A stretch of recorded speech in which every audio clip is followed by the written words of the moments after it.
네, 우리 부활절 이후에 계속해서 부활하신 주님에 대해서 우리가 함께 나누고 있습니다. 성경에서 예수님의 그 부활을 기록하고 있는 성경의 내용들은 그렇게 분량적으로는 많지는 않은데요. 하지만 분량은 적지만 그 적은 분량에 나오는 예수님의 부활의 사건으로 인하여서 성경은 그 이후에 새롭게 계속해서 쓰여지고 있고 우리를 통하여서도 계속해서 쓰여지고 있습니다. 그것이 오누리 교회가 가지고 가는 액치 29 비전인 것이죠. 사도행전 29장일 뿐만 아니라 계속해서 우리를 통하여서 하나님의 말씀은 온 세계 가운데 이 땅 가운데 우리의 삶의 자리 가운데 새롭게 쓰여지고 있는 줄 믿습니다. 이 예수님께서 부활하신 후의 행적을 이 성경에서 찾아보면 발견하게 되는 것이 하나 있는데 그것은 부활하신 주님이 그 부활하신 예수님을 몰랐던 사람들에게 찾아오신 것이 아니라 예수님의 제자들에게, 즉 예수님과 함께 교제했던 그 사람들에게 찾아오셨다라고 하는 것을 확인할 수 있습니다. 저 이 부분을 보면서 가끔 생각했던 게 뭐냐면 예수님을 몰랐던 사람들에게 주님께서 찾아가셨다면 어땠을까?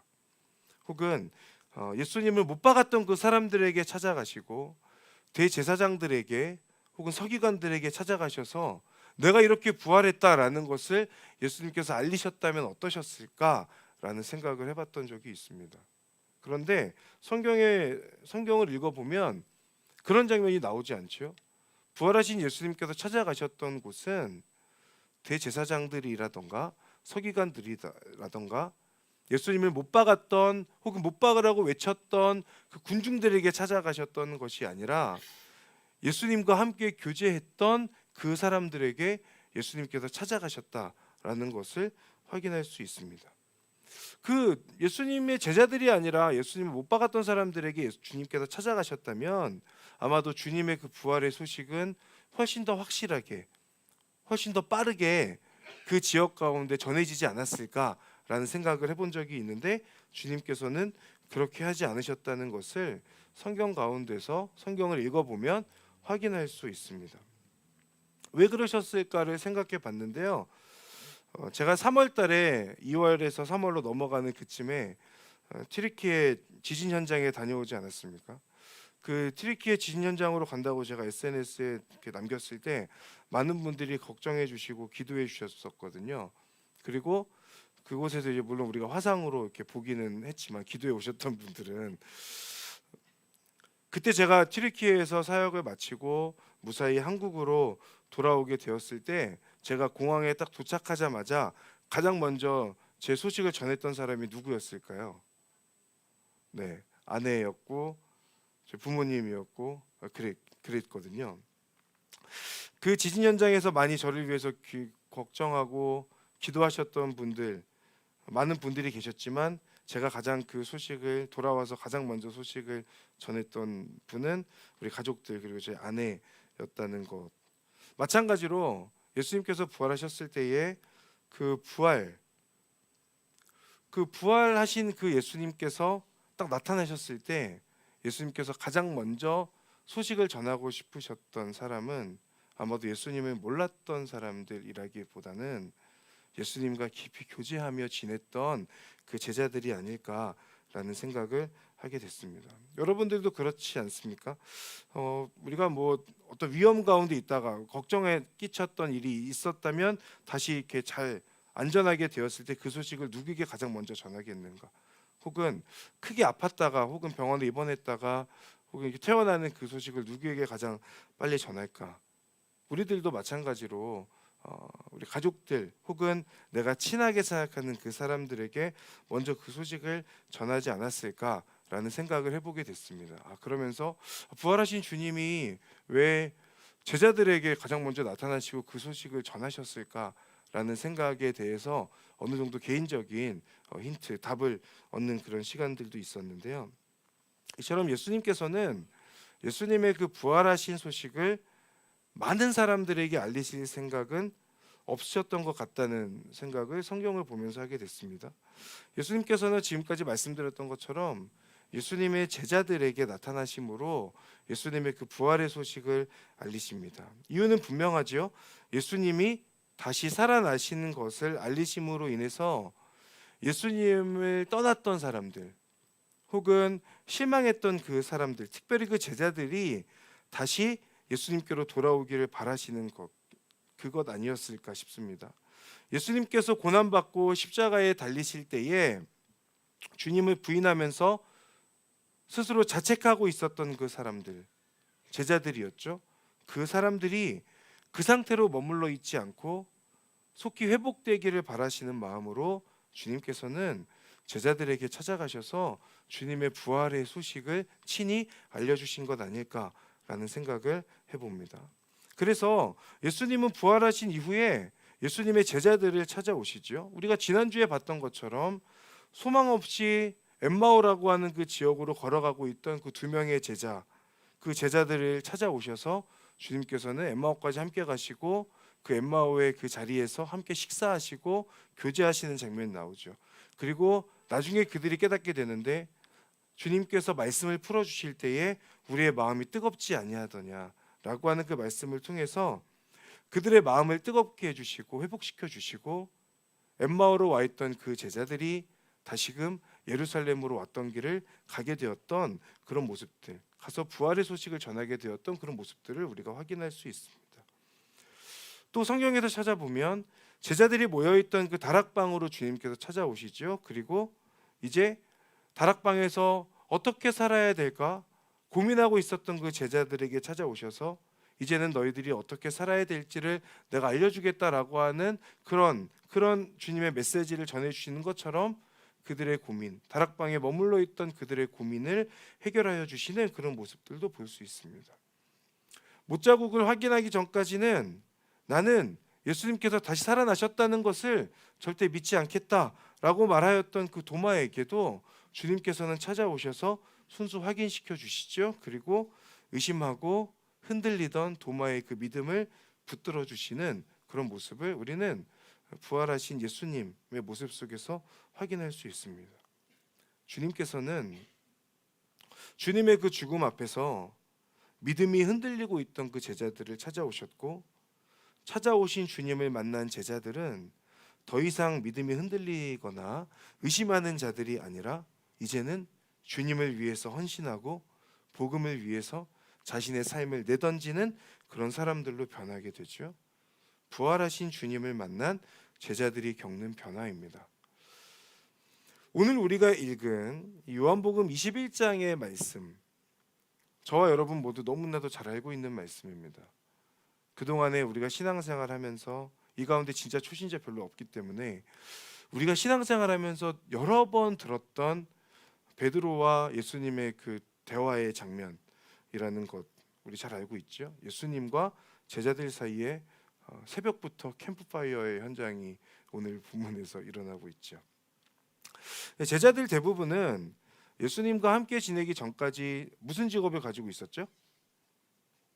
세리도 있었지만 대부분이 어부였습니다. 예수님과 함께 지내기 전까지 물고기를 잡았던 어부들. 그런데 어느 날 갑자기 한 사람이 나타나더니 이제는 너희들을 사람을 낚는 어부가 되게 하겠다라고 말씀하시니 곧 그물을 버려두고 주님을 쫓았던, 예수님을 쫓아갔던 그 사람들, 제자들이었습니다.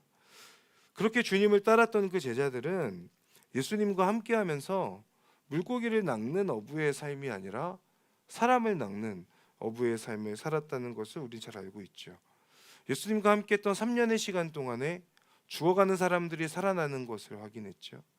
눈먼 사람들의 눈이 뜨는 것을 볼 수 있었습니다. 병든 자들이 고침받는 것을 확인했습니다. 태어날 때부터 앉아 있었던, 일어날 수 없었던, 걸을 수 없었던 사람이 걷는 것도 확인하게 되었죠. 그러면서 제자들은 예수님께서 사람을 낚는 어부가 된다라고 그렇게 말씀하셨던 것이 이것이구나라는 것을 조금씩 그 의미를 알아갔을 겁니다. 그러나 예수님께서 십자가에서 죽으신 후에 이들이 선택하게 되었던 것은 예수님을 만나기 전에 자신들의 삶이었던 물고기를 잡는 사람들, 사람을 낚는 어부가 아니라 다시금 물고기를 잡는 사람들로 돌아가 있는 모습들을 확인할 수 있죠. 예수님과 함께 할 때는 주님의 뜻에 맞춰진 삶이었다면, 예수님과 함께하지 않을 때는 제자들 자신의 뜻에 맞춰진 삶을 살아가고 있는 모습입니다.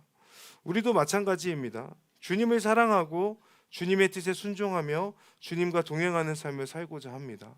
예수님의 사랑을 몰랐을 때와는 이제는 예수님의 사랑을 깨닫고 나서 다른 삶을 살겠다라고 그렇게 결단하며 살아가는 우리의 삶이지만, 주님과 동행하는 삶을 살지 않으면 여전히 내 뜻대로 살아가는 그런 우리들의 모습들이 있고, 마치 물고기를 잡으러 바닷가를 향해 가는 그런 제자들의 모습이 우리 가운데도 여전히 있다는 것을 우리 스스로 잘 알고 있을 겁니다.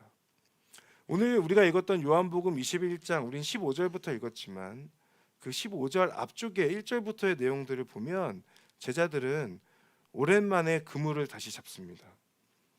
예수님을 만나는, 예수님과 함께했던 그 시간들 가운데 잠시 내려뒀던 그 그물을 다시금 붙잡죠. 아마도 3년여의 시간 만에 잡는 그물이었지만 이 제자들은 평생을 어부로 살아왔기 때문에 그 그물이 익숙한 그런 사람들이었을 겁니다.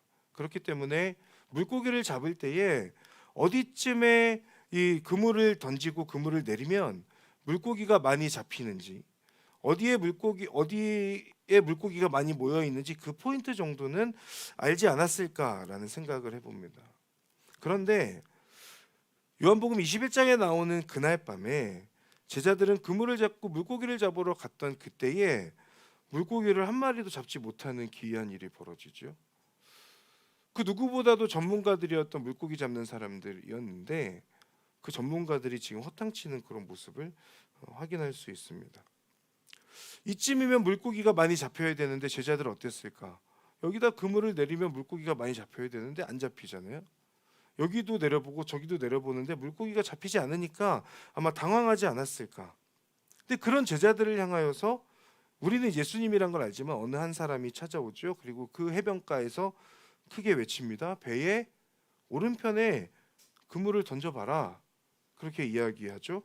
그리고 이 사람들이 누군지 모르지만 어쨌든 계속 허탕치면서 배의 오른쪽에 그물을 내렸더니 물고기가 많이 잡히고 나중에 세보니까 153마리가 잡혔다라는 것을 성경은 증언하고 있습니다.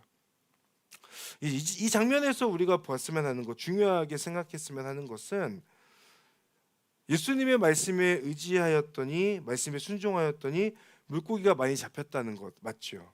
그 부분을 묵상할 수 있죠. 그러니까 물고기가 많이 잡혔다는 그 사실 중요하지만 그것을 통하여서 주님의 말씀에 순종하는 삶이냐 아니면 순종하지 않느냐, 이것도 중요하지만 그것보다 더 중요한 것이 있지 않은가라는 생각을 해보는데, 그게 뭐냐면 주님과 대화하고 말씀에 순종하고 물고기가 많이 잡히는 그 경험에서 결국은 예수님이 자신을 찾아오셨다라고 하는 그것을 깨닫게 되는 제자들의 모습에 있지 않은가라는 생각을 해보게 됐어요. 자신들에게 찾아와서 말을 건네신 분이 어느 한 존재가 아니라 예수님이라고 하는 그 사실, 그리고 배의 오른편에 그물을 내리라고 말씀하신 그 분이 예수님이라고 하는 그 사실, 그리고 물고기를 잡게 하신 분이 자신들이 내린 그물이 아니라 사실은 예수님이다라고 하는 그 사실이 예수님께서 제자들을 찾아오셨기 때문에 사실은 가능했던 일이지 않습니까? 그렇다면 지금 이 제자들에게 있어서 중요한 것은 이렇게 했더니 물고기가 많이 잡힌다라는 것이 아니라 자신들에게 찾아와서 말을 걸고 계신 그 분이 예수님이시다라고 하는 것을 아는 것이 필요했던 거죠. 그것이 가장 사실은 첫 번째 중요했던 부분이다라고 하는 것을 우리가 이 본문 가운데서 좀 알 수 있지 않을까 생각합니다. 그리고 이 주님께서 오셨다는 것을 알아보게 된 제자들은 어떻게 반응했습니까? 이제 그 육지에서 자신들을 향하여서 크게 소리쳐서 외쳤던, 가르침을 주었던 그 한 사내가 예수님이라고 하는 것을 알았다면 이제 제자들은 그 예수님을 향하여서 가는 거죠. 그것이 제자들의 반응이었죠. 자신들의 생업까지 제쳐두고 따랐던 그 주님이지 않습니까? 3년 전에. 그런데 이제 주님이 죽으시고 다시금 자신들의 생업으로 돌아와 있었던 그런 자신들이지만, 이제는 죽은 줄 알았던 그 주님이 다시금 자신들을 찾아왔다는 걸 깨닫게 되는 그 순간, 그들은 다시 잡았던 그물을 버려두고 주님을 향해가는 그런 제자들의 모습으로 바뀌어 있는 것을 우리는 요한복음 21장의 내용에서 확인할 수 있죠. 자신들에게 가장 익숙한 그물이었지만 주님 앞에서 그것은 더 이상 자신들에게 필요한 그물이 아니라는 것을 알았죠. 왜냐하면 계속해서 자신들이 익숙한 그물을 던졌지만 그 그물에 물고기가 잡히지 않고, 주님께서 말씀하셨을 때에 물고기가 잡히는 그 자리 가운데서 그들은 더 이상 우리에게 필요한 것은 그물이 아니구나, 우리에게 필요한 것은 주님이시구나 라는 것을 알고 고민 없이 그물을 버려두고 주님을 향하여서 가는 그런 제자들의 모습입니다. 예수님을 알아본 제자들은 육지에 있는 주님을 향해서 갑니다. 거기에서 베드로를 우리가 보면, 베드로는 벗어두었던 겉옷을 옷에 걸치고 물에 뛰어들어서 헤엄쳐서 주님께로 갑니다. 베드로답죠. 헤엄을 치려면 입고 있던 옷도 보통은 벗어두고 헤엄을 치는 게 대부분인데, 베드로는 그 반대로 벗어두고 있던 옷을 입고 헤엄쳐서 주님께로 가는 모습을 볼 수 있습니다. 여러 이유들이 있겠지만 주님이시라는 것을 확인하고 그래도 주님께 최소한의 예의를 차리고자 했던 것 아닐까라는 그런 생각들을 해봤어요. 그리고 배에 같이 있던 다른 제자들, 베드로가 아닌 다른 제자들은 타고 있던 배를 저어서 육지에 계신 주님을 향해 가죠. 그리고 그 육지에 계셨던 주님은 불을 피워놓고 계시고 거기에 생선을 굽고 계십니다. 그리고 빵을 준비해 놓고 그 상태로 제자들을 맞이하십니다. 그리고 말씀하시죠. 와서 아침을 먹어라, 우리 같이 아침 식사하자라고 하는 그 장면입니다. 저는 성경을 읽으면서 궁금한 게 많은 사람입니다. 이런 부분에서는 왜 이렇게 행동하셨을까? 의심이 많아서, 도마 같은 인간이어서 저는 늘 이 성경을 보면 좀 궁금해하는 부분들이 많은데, 이 아침 식사, 제자들이 찾아갔죠. 베드로는 물에 젖은 옷 상태로 있었을 것이고, 제자들은 배를 타고 조금은 이제 이렇게 가서 예수님 앞에 딱 나갔을 때 예수님께서 아침 식사를 하자고 하시잖아요. 되게 오랜만에 만난 거죠. 부활하시고 나서 그 자리에서 제자들과 예수님 사이에 어떤 대화가 오갔을까? 여러분 그거 안 궁금하세요? 저는 되게 궁금한데, 예수님께서 거기에서 어떤 말씀하셨을까? 제자들과는 어떤 대화를 하셨을까?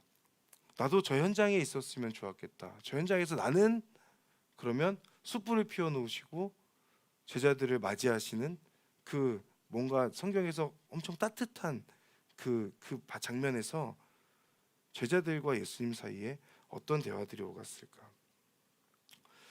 베드로는 물에 젖어 있을 것이고, 물고기에 153마리가 들고 있는 그물을 제자들은 배를 끌고 갔을 것이고, 그 가운데 오갔던 대화, 아무 말 없이 생선을 먹고 아무 말 없이 빵을 먹었을 것 같진 않거든요. 그럼 뭔가 거기에 어떤 대화가 오갔을 것 같거든요. 그러나 성경에는 예수님과 제자들이 함께 아침 식사를 했다는 내용은 있지만 어떤 대화를 했다는 내용은 기록되어 있지 않잖아요. 그리고 나서 15절의 말씀이 시작되는 겁니다. 그들이 아침 식사를 끝마치자. 여러분 이 15절 첫 번째, 그들이 아침 식사를 끝마치자, 이 부분에서 여러분 어떤 느낌을 받으세요? 그들이 아침 식사를 끝마치자, 마치 그 식사를 끝마치자마자 어떤 일이 있었다는 것을 이야기하고 싶어서 앞에 1절부터 14절까지의 내용을 뭔가 설명한 건 아닌가라는 느낌을 받지 않으세요? 저는 이 그들이 아침 식사를 끝마치자라고 하는 그 부분에서 그런 느낌을 받았거든요. 뭔가 이 부분이 예수님께서 제자들을 찾아오신 본격적인 이유를 설명하고자 하는 것 아닐까. 앞에 기록된 아침 식사의 그 내용이 핵심적인 내용이 아니라 아침 식사가 끝나자마자 끝마치자 말씀하시는 그 예수님의 그 말씀이 핵심인 것 같다는 느낌을 받아요. 그리고 이 아침 식사가 끝나기를 기다렸다는 듯 그들이 아침 식사를 끝마치자 예수님께서 질문하시죠. 누구에게 질문하세요? 베드로에게 질문하십니다. 우리 21장 15절 잘 아는 말씀이지만 16절 17절은 중복되기 때문에 우리 15절의 말씀 우리 함께 읽어보도록 하겠습니다. 시작. 그들이 아침 식사를 끝마치자 예수께서 시몬 베드로에게 말씀하셨습니다. 요한의 아들 시몬아, 내가 이 사람들보다 나를 더 사랑하느냐? 베드로가 말했습니다. 예, 주여, 제가 주를 사랑하는 것을 주께서 아십니다. 예수께서 예수께서 베드로에게 베드로에게 말씀하셨습니다. 말씀하셨습니다. 내 내 어린 어린 양떼를 양떼를 먹여라. 먹여라. 아멘. 자, 여기에서부터 이제 예수님과 베드로의 대화가 시작이 되는 거예요. 요한의 아들 시몬아, 네가 이 사람들보다 나를 더 사랑하느냐? 예수님께서 물으시고 그 질문 가운데 베드로가 대답합니다. 예, 주여, 제가 주를 사랑하는 것을 주께서 아십니다. 이제 예수님께서 말씀하시죠. 내 어린 양떼를 먹여라. 16절에서도 마찬가지 대화가 오갑니다. 내 양떼를 치라. 그리고 17절에 가서도 내 양떼를 먹여라 라고 그렇게 3번 반복하면서 예수님과 베드로의 대화가 이어집니다. 이 3번의 문답을 통해서 주님은 베드로의 사랑을 확인하시고 베드로에게서 헌신의 대답을 끌어내시죠. 마치 예수님께서 십자가에 달리시기 전에 예수님을 3번 부인했던 그 베드로의 그 마음을 헤아리시듯 3번에 걸쳐서 베드로의 입술을 가지고 입술을 통해서 주님을 향한 사랑을 고백하게 하십니다. 그리고 이제는 이전보다 더 확실한 사명을 주시죠. 나의 양떼를 먹이라 라고 하는 부르심입니다. 그리고 18절과 19절의 말씀을 통해서 예수님께서는 베드로의 앞날을 예언하시는데, 그리고 18절 19절 말씀 한 번 더 읽어보도록 하겠습니다. 시작. 내가 진실로 진실로 내게 말한다. 내가 젊어서는 스스로 옷 입고 원하는 곳으로 다녔지만 늙어서는 남들이 내 팔을 벌리고 너를 묶어 내가 원하지 않는 곳으로 너를 끌고 갈 것이다. 예수께서 이렇게 말씀하신 것은 베드로가 어떤 죽음으로 하나님께 영광 돌릴 것인지를 알리기 위함이었습니다. 그러고 나서 예수께서 베드로에게 말씀하셨습니다. 나를 따라라. 자, 베드로의 죽음에 관한 말씀입니다. 18절의 말씀도 보면 네가 젊어서는 스스로 옷 입고 원하는 곳 다녔지만 늙어서는 남들이 너의 팔을 벌리고 너를 묶어서 원하지 않는 곳으로 너를 끌고 갈 것이다. 베드로의 마지막 죽음, 십자가에서의 그 죽음을 주님께서 예언하고 계시죠. 그리고 19절에서는 이렇게 말씀하시죠. 예수님께서 이렇게 말씀하신 것은 베드로가 어떤 죽음으로 하나님께 영광 돌릴 것인지를 알리기 위함이었습니다. 그리고 베드로에게 말씀하십니다. 나를 따라라 라고 말씀하시죠. 나를 위해 살라는, 그러니까 주님을 위해 살라는 베드로를 향한 예수님의 부르심입니다. 여러분 이 장면 보면서 어떤 생각 드세요? 베드로를 찾아오셔서 말씀하시는 주님.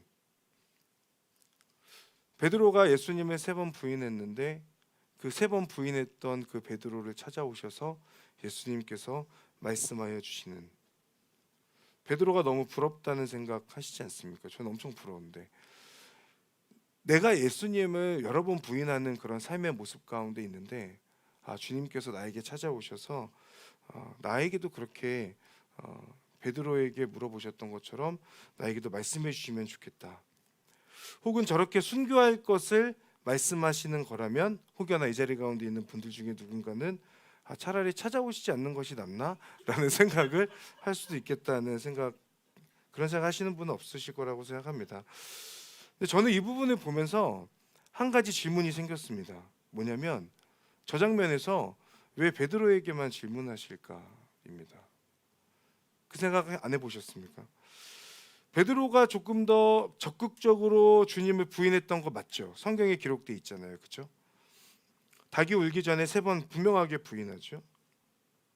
그리고 다른 제자들보다 더 예수님과 가까이에서 지내면서 다양한 사역들, 그리고 예수님과 함께했던 시간들이 더 많았던 것도 분명하게 맞습니다. 그리고 베드로도 예수님 앞에서 좀 오버하는 그런 모습들을 계속 보여주기는 합니다. 그죠? 대단한 신앙 고백을 했던 사람이지 않습니까? 하지만 사탄아 물러가라라고 하는 이야기도 들었고, 무리를 걷게 해달라고 하는 그 요청도 사실은 생각해보면 좀 과한 요청일 수 있어요. 불가능한 요청인데 지금 베드로는 하고 있는 거잖아요. 발을 씻겨주시는 그 주님 앞에 머리도 씻겨달라고 말하는 거는 저는 뭐 하는 사람이지라는 생각을 갖게 합니다. 육지에서 부르는 예수님을 향해 갈 때도 굳이 제자들은 배 타고 가는데 헤엄쳐서 가는 모습을 볼 수 있죠. 어쩌면 그런 베드로의 모습이 다른 제자들보다 더 사랑을 받는 그런 제자로서 쓰임 받았던 그런 베드로였는지도 모르겠습니다. 그리고 전무후무하게 성경에서 나오지 않잖아요. 예수님께서 직접적으로 너 나를 사랑하냐? 라고 물으시는 그 물음도 베드로 받죠. 이런 베드로의 모습들 다 알겠습니다. 그런데 저는 이 부분을 보면서 한 가지 불만이 생겼는데 뭐였냐면 예수님께 불만은 다른 제자들에게는 왜 물어보지 않으실까? 물론 예수님의 이 베드로를 향한 질문에는 우리가 다 알 수 없는 구속사적인 뜻이 있을 겁니다. 하지만 표면적으로 딱 봤을 때는 왜 베드로에게만 물어보고 다른 제자들에게는 물어보지 않으실까? 다른 제자들에게도 한 번쯤은 물어보실 수 있는 거 아닌가? 베드로에게 물어보시면 그럼 너는 나를 사랑하니? 라고 물어보실 수 있지 않았을까라는 생각이 들었습니다. 예수님께는 이런 불만이 있다면 제자들에게 있는 불만은 뭐냐면 이들은 왜 바보같이 예수님께 물어보지 않았을까라는 생각을 했습니다. 제가 저 현장에 있었다면 저는 예수님께 서운해하면서 질문했을 것 같아요. 예수님 왜 저한테는 물어보지 않으시죠? 저도 제자인데 저를 지금 무시하시는 겁니까? 베드로만 주님의 제자입니까? 저도 주님께서 질문하시면 답할 준비가 다 돼 있는데 왜 저한테 물어보지 않으십니까? 그러니 주님, 저에게도 질문해 주실 수 없습니까? 저에게도 물어봐 주실 수 없습니까? 라고 저는 그 현장에서 예수님께 따지지 않았을까? 제 성향상, 제 기질상 따졌을 것 같습니다. 물고기를 잡고 있었던 사람은 베드로만 있지 않았어요. 베드로도 있었고 제자들도 그 자리 가운데 있었잖아요. 주님께서는 물고기를 많이 잡았느냐? 제자들에게 물어보셨어요. 베드로에게만 물어보지 않으셨습니다. 그물을 배 오른편에 던져봐라 라고 말씀하시는 것도 제자들을 향하여서 하셨던 말씀이라고 성경에 분명히 기록이 되어 있습니다. 잡은 생선을 가져오라고 말씀하신 것도 제자들에게 하신 말씀이었습니다. 와서 아침을 같이 먹자고 초대하신 것도 제자들에게 하신 말씀이에요. 베드로에게만 하신 말씀이 아닙니다. 그런데 아침 식사를 끝마치자마자 예수님의 질문은 제자들이 아닌 베드로를 향하고 있습니다. 물론 아까 말씀드렸던 것처럼 그만큼 베드로가 특별할 수 있습니다. 그러나 제자들도 특별하지 않습니까? 자신들의 생업을 버리고 예수님을 따랐던 사람들이지 않습니까? 오히려 제자들은 베드로처럼 적극적으로 예수님을 부인했던 것도 아니었습니다. 그죠? 그렇다면 예수님과 베드로의 대화를 옆에서 들으면서 사실은 제자들은 그 마음에 주님을 향한 그 사랑의 마음으로 예수님께 질문할 수 있었어야 되는 거죠. 주님, 저도 여기 있습니다. 저희들도 여기 있습니다. 베드로만 있는 게 아니고 저도 이 자리에 있습니다. 그러니 저에게도 물어봐 주십시오라고 그렇게 당당하게 주님께 요구할 수 있지 않았을까? 주님, 저에게도 그렇게 질문해 주시면 저도 베드로보다 더 멋진 주님을 향한 그 사랑의 마음을 고백할 수 있습니다. 그러니 저에게도 질문해 주십시오. 그렇게 주님께 요청하고 외칠 수 있지 않았을까라는 생각이 들었습니다. 사랑하는 여러분, 여러분이 예수님과 베드로의 그 대화의 현장에 있었다면 여러분은 예수님과 베드로의 대화를 들으면서 어떤 생각을 하고 계셨겠습니까? 아, 베드로는 참 좋겠다. 역시 베드로쯤 돼야 예수님과 저런 대화하는구나 라고 생각했을까요? 그렇게 생각하며 부러워하고 있었을까? 아니면 아, 베드로 너무 부담스러웠겠다. 이제 순교해야 될 텐데 이런 생각을 하면서 나에게 묻지 않으시는 것을 다행스럽게 여기고 있었을까요? 저는 여러분에게 도전하고 싶습니다. 예수님과 베드로 사이의 대화를 보면서 부러워할 것도 없고 부담스러워할 것도 없습니다. 주님께 당당히 외치면 됩니다. 주님, 저에게도 질문해 주십시오. 주님, 저도 지금 이 현장 가운데 함께 있지 않습니까? 네가 나를 사랑하느냐라고 그렇게 물어봐 주시면 저도 주님을 향하여서 주님, 제가 주님을 사랑합니다라고 그렇게 사랑을 고백할 것입니다. 그러니 저에게도 주님을 사랑하냐고 물어봐 주실 수 없습니까? 라고 주님께 질문하는 것. 우리의 신앙생활이라고 하는 것은 누군가의 주님이 아니고 옆에 있는 사람이 어떻게 예수님을 믿고 예수님을 사랑하느냐를 옆에서 보는 것이 아니고 내가 어떻게 주님을 사랑하느냐에 달려 있습니다. 여러분은 옆에 있는 누군가를 보면서 혹은 순원분들, 순장님들을 보면서 혹은 순장님들은 다른 어떤 누군가를 보면서 저는 여러분을 보면서 혹은 여러분들은 저를 보면서 아, 저 사람은 저렇게 주님을 사랑하는구나, 참 멋지다, 이게 아니고 저 사람은 저렇게 주님을 사랑하는구나 라고 생각하면서 그 마음 가운데 주님을 향한 사랑이 우리 가운데도 일어나야 되는 거예요. 아, 주님과 저렇게 교제하는구나, 주님께서 저 사람에게 저렇게 말씀하시는구나 라고 하는 것을 보며 부러워하는 것이 끝이 아니라 저 모습을 보면서 아, 나도 주님과 저렇게 깊은 대화를 하고 싶다, 주님을 사랑하는 그 고백을 하고 싶다, 주님의 사랑이 내 안에 어떻게 찾아오는지를 나도 경험하고 싶다라고 하는 그 내 안에 있는 그 불만족이 계속해서 일어나야 하는 것 아닐까? 라는 생각을 해봅니다. 오늘 이 시간 주님께서 베드로에게 하셨던 그 질문, 너 나를 사랑하느냐? 이 질문을 여러분에게 주님께서 찾아오셔서 하신다면 여러분은 어떻게 대답하실 겁니까? 베드로의 대답은 자신이 순교할 것을 알고 한 대답은 아니었습니다.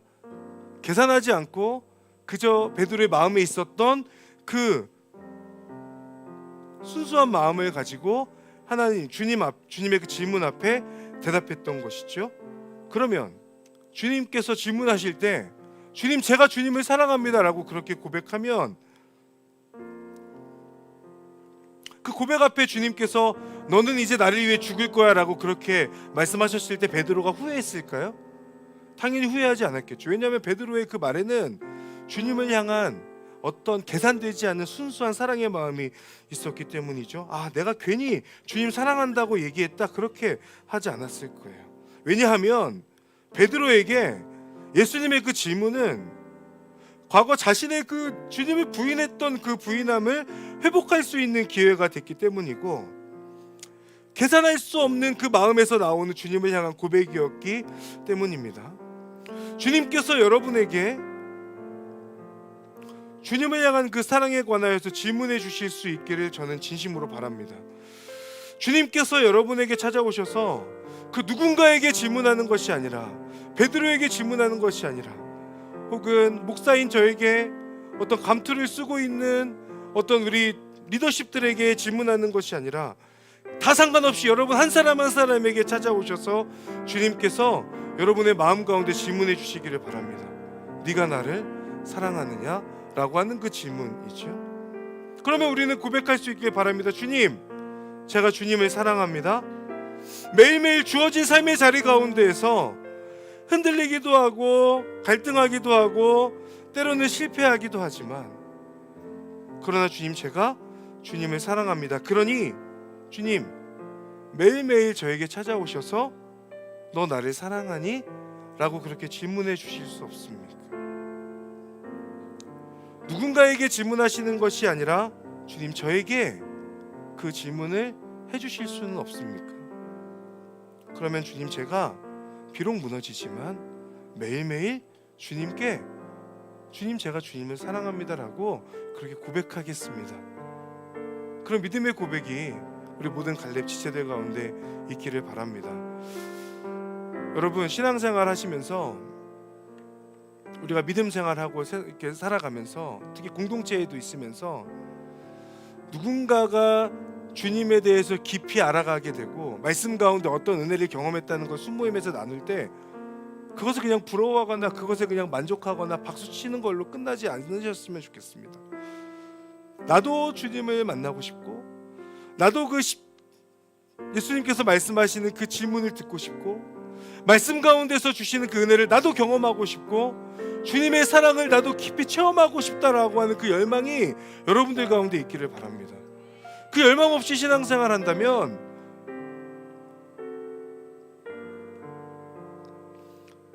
계속해서 신앙생활할 이유가 없습니다. 주님을 향한 우리의 간절한 마음들이 우리 안에 다시금 되살아나기를 바라고, 베드로에게만 질문하시는 주님 앞에 당당히 서운해할 수 있는 그런 저와 여러분들 되기를 주님의 이름으로 축복합니다. 우리 시간에 함께 기도하며 나아가겠습니다. 하나님, 저에게도 질문하여 주십시오. 저에게도 주님을 사랑하냐고 그렇게 물어봐 주시면 좋겠습니다. 아버지 하나님, 누군가의 신앙생활을 부러워하지 않는 자가 되게 하여 주시옵소서. 주님 앞에 더욱더 간절함이 회복되어질 수 있도록 하나님 도와주십시오. 다른 사람들이 만난 하나님이 아니라, 주님이 아니라 제가 주님을 만나고자 하는 그 열망이 있어서 베드로에게만 질문하는 그 주님 앞에 서운함을 가지고 당당하게 주님께 외치며 요청할 수 있도록 하나님 도와주십시오. 주님, 저에게도 질문하여 주십시오. 주님, 저에게도 물어봐 주십시오. 이 시간 주님께서 여러분에게 찾아가셔서 질문하실 것입니다. 너 나를 사랑하느냐? 여러분 어떻게 대답하시겠습니까? 주님, 제가 주님을 사랑합니다. 그렇게 믿음으로 고백할 수 있는 여러분들 되기를 바랍니다. 우리 시간 하나님 앞에 주님께 그 사랑을 고백하며 저에게도 질문하여 달라는 그 열망을 가지고 하나님 앞에 함께 먼저 기도하며 나아가겠습니다. 기도하겠습니다. 사랑하는 하나님, 하나님의 이름을 바라봅니다. 아버지를 붙들며 나아갑니다. 주님께서 인도하시고 하나님의 은혜를 주시옵소서. 아버지를 바라보며 하나님의 은혜 가운데 아버지 붙들며 나아갈 수 있도록 아버지 인도하시고 함께하여 주시옵소서. 아버지 하나님, 이 자리 가운데 함께하는 우리 지체들 가운데 그 마음 가운데 주님을 향한 간절한 소망이 복되게 하십시오. 누군가가 만난 하나님이 아니라 하나님, 진정 하나님을 만나고 하나님을 경험하고자 하는 거룩한 열망과 그 뜨거움이 우리 가운데 회복되어질 수 있도록 아버지 도와주시옵소서.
예수님께서 여러분을 위하여서 죽으신 십자가에서의 죽으심은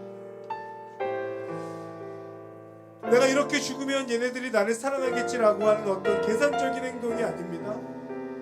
하나님의 전적인 사랑에서 우리를 향하여서 무조건적인 그 사랑으로 선포된 것이 십자가에서의 죽으심입니다. 예수님께서는 그 죽음을 이기심으로 이제는 우리들에게 요청하십니다. 너도 나를 사랑하느냐? 여러분, 우리의 그 질문 앞에, 예수님의 그 질문 앞에 우리가 대답할 수 있어야 하는 것은 주님 앞에 그 주님의 질문 앞에 고민하거나 계산하거나 이 정도 대답하면 되겠지라고 하는 그 생각이 아닙니다. 주님, 저도 주님을 사랑합니다. 저도 주님을 붙들고 주님을 향한 거룩한 그 열망과 주님을 향하여 주님을 위하여서 살고 싶은 그 헌신의 마음이 있습니다라고 하는 그 믿음의 고백과 믿음의 결단이어야 하지 않을까 생각합니다. 이 시간 기도할 때 하나님, 제 마음 가운데에 계산하지 아니하는 주님을 향한 사랑의 마음을 부어주시옵소서. 하나님, 저희 마음 가운데에 주님을 향한 헌신의 마음이 있도록 하나님, 제 마음 가운데 그 고백을 주님 기뻐 받아주시고 함께하여 주시옵소서. 주님, 저에게 찾아오셔서 질문하여 주시지 않는다면 제가 더욱더 당당하게 하나님 앞에 주님, 저에게도 질문하여 주십시오. 저도 주님을 사랑합니다. 그 주님을 향한 믿음의 고백이 우리 안에 있도록 주님, 저희 마음 가운데 주님을 향한 사랑의 마음을 부어 주시옵소서. 이 시간 주여 한번 부르며 주님을 향한 사랑의 마음을 구하며 한 번 더 이루고 놓고 기도하며 나가겠습니다. 주여, 날 이끌어 주소서.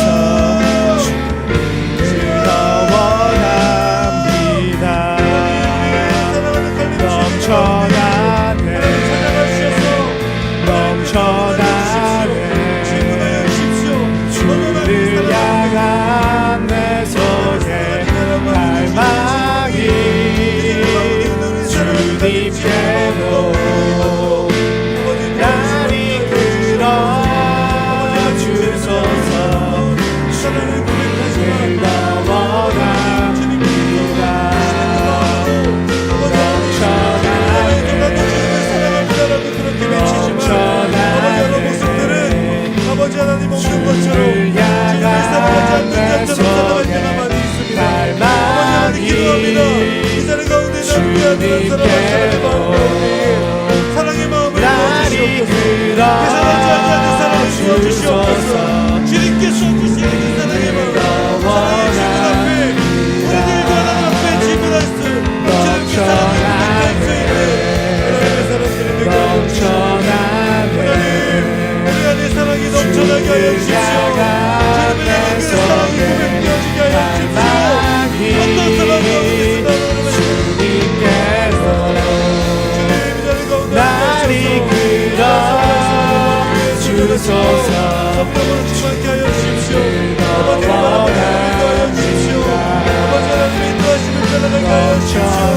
하나님을 분명히 하여 주시고 오늘 이 자리 가운데 찾아오셔서 말씀하여 주시는 주님 앞에 믿음으로 반응하게 하여 주시고 아버지 우리 가운데 예수님의 질문이 들리지 않는다면 주님을 향해서 당당히 선함을 표현하고 외치게 하여 주십시오. 주님, 저에게도 질문하여 주시옵소서. 저에게도 물어봐 주시옵소서. 아버지 하나님 나가 사랑을 고백하겠사오니 하나님, 저에게도 찾아오셔서 하나님 아버지 하나님께 사랑을 고백하는 자들이 수 있도록 주여 인도하여 주시고 함께하여 주시옵소서. 하나님 고백해 주십시오.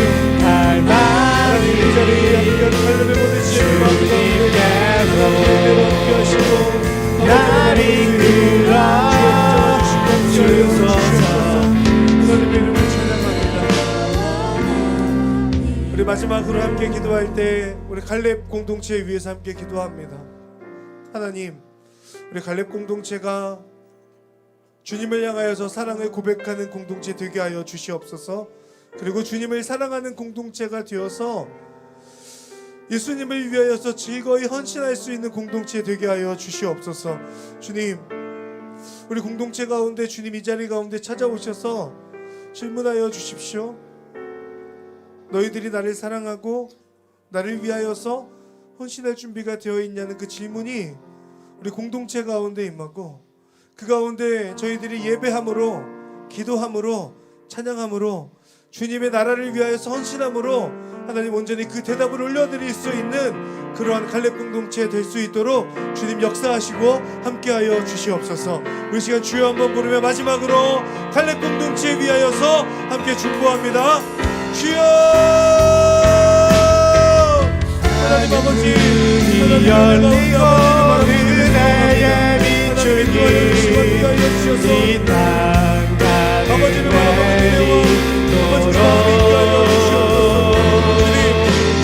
마침내 주 오셔서 그의 비추기 우리 안에 여전히 약간 부분들이 있습니다. 그러나 주님을 향한 사랑을 고백하는 공동체 되게 하여 주시옵소서. 하늘 문이 열리고 은혜의 비추기 아버지 하나님, 우리 예배로, 우리 기도로, 우리 찬양으로 아버지 앞에 그 질문에 응답할 수 있는 공동체 되게 하여 주시고, 무엇보다 주님의 나라를 위하여서 헌신하는 하나님의 사람들로 갈렙 공동체가 세워져서 아버지 하나님께서 일하여 주시는, 하나님께서 역사하여 주시고 하나님의 동역자로 쓰임받는 갈렙 공동체 될 수 있도록 주여 도와주시고 함께하여 주시옵소서. 하나님 임하여 주십시오. 갈렙 가운데 역사하여 주십시오. 하나님께서 말씀하여 주십시오. 아버지 하나님께서 말씀하여 주십시오. 갈렙에 있는 모든 시에들의 마음 가운데 임하여서 하나님의 은혜와 하나님의 도우심이 모든 시에들의 마음 가운데 응답되게 역사를 나타나는 아버지 도와주시고 함께하여 주시옵소서. 아버지를 바라볼 수 있도록 아버지 도와주시고 함께하여 주십시오. 주님을 바라봅니다. 주님을 붙들고 나아갑니다. 하나님의 은혜 가운데 믿음으로 나아가오니 갈렙이 하나님을 사랑하는 공동체, 하나님을 위하여서 사랑의 마음을 태어나게 헌신하는 믿음의 공동체 될 수 있도록 주여 도와주시고 함께하여 주시옵소서. 아버지 하나님, 주님을 바라보며 나아가는 우리에게 하여 주십시오. 사랑하는 아버지 하나님, 주님께서 베드로를 찾아오셔서, 제자들을 찾아오셔서 네가 나를 사랑하느냐라고 질문하실 때에 베드로는 주님께 사랑을 고백하였습니다. 그러나 주님 그 옆에 있던 다른 제자들은 주님 앞에 다른 고백과 혹은 다른 질문을 받을 수 없었던 것을 보게 됩니다. 하나님, 베드로에게만 질문하실 것이 아니라 이 자리 가운데 있는 저희들에게도 찾아오셔서 질문해 주시기를 간절히 원합니다. 주님, 저에게도 질문하여 주십시오. 비록 주님을 사랑하는 그 마음을 온전히 살아내지는 못하지만, 그러나 저희들은 주님을 향하여서 그렇습니다. 주님, 제가 바로 믿음으로 당당한 삶을 살아내지는 못하지만, 그러나 여전히 주님을 사랑하는 주님의 제자입니다. 그렇게 믿음으로 고백하는 저희들 되게 하여 주시옵소서. 우리 갈렙 공동체 한 분 한 분 주님을 향한 그 뜨거운 열망이 불일 듯 일어나는 우리 사랑하는 갈렙의 지체들 될 수 있도록 도와주시고, 주님 앞에 더욱더 사랑을 고백하며 삶으로, 믿음으로 그 사랑의 마음들을 표현하며 살아갈 수 있는 우리 갈렙의 한 분 한 분 될 수 있도록 인도하시고 함께하여 주시옵소서. 하나님, 매일매일 찾아와서 질문해 주십시오. 저희들은 매일매일 주님 앞에 사랑을 고백하는 인생을 살겠습니다. 그 즐거이 헌신하는 그 믿음이 우리 안에 있도록 주님 도와주시고 역사하여 주시옵소서. 감사드리며 예수님의 이름으로 기도드립니다. 아멘.